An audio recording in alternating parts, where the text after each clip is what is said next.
to me, the hardest part isn't making your first movie, it's making your second movie. Why? Because your first movie, you have all your hopes and dreams and all the chutzpah and everything in the, you have all that energy, and your movie's never going to be as good as you envision it, and it's probably not going to be as successful as you envision it, because it's a movie business is a business, and the people at the top have been doing it for 30 years, and that their movies are really good because of that, because they've been doing it and they're very successful.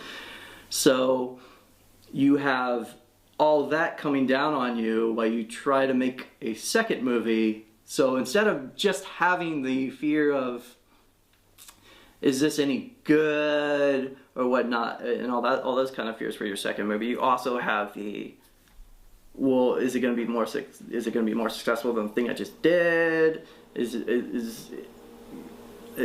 Obviously I went out into the world, and the world showed me what they thought of me, and I don't know, that sounds very harsh, but they showed me what the movie was, and now I'm trying to jump over that hurdle too. So that's what, to me it's like, okay, you make your second movie, you're really, okay, you're a filmmaker. Does that make sense? Do you think that then people are truly doing it for themselves? Maybe the world showed somebody what they thought of them, and it wasn't the applause that people were expecting, and then they still have that thing in them where they want to continue on with it. And is that really when you truly do it for yourself? Yeah, I mean, it's the, I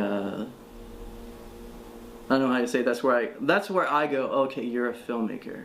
Because you're okay with, it's not just a dream, it's not just a fantasy, I want this life of like, oh, I'm a famous filmmaker and I have all this money and all this stuff. It's, okay, you're clearly doing this for some other reason than success, per se, as in terms of how we define it and financially or whatever you defined as success, because you didn't get that success, per se. Obviously, some people do with their first films, but the vast majority of us don't.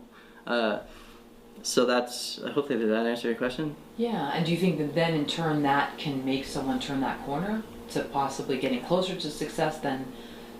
Yeah, I mean that's a lot, we always have that dream, or per se, that's the perception of Hollywood. Oh, they made their first film and all that stuff, and the reality is almost all of us, we make our first films that no one sees, even like really famous directors. I have a friend, Mark Stolaroff, who does the no budget thing. He always uses Christopher Nolan as an example, because everyone thinks Christopher Nolan's first film is Following. No, his first film he never even finished, so that's where you turn that corner. Yeah, it's a great example, and it's very inspiring, because it's like, oh, okay, there's people who are extremely successful, and it's like, oh yeah, they first film, they had to learn how to be good. Right. Which everybody does, and it's storytelling. It's like one of the most advanced thing. We've been telling stories since before written language, and people think, oh, movies are new and it's only been 100 years. It's like, no, storytelling is so complex that there's no way you're gonna make a first film. There's no way your first thing is gonna really be that great for you. I mean, it might be great, but you could probably do much better 10 years from now, when you really learned how to form what you're trying to say and then realized the tools and tricks of storytelling.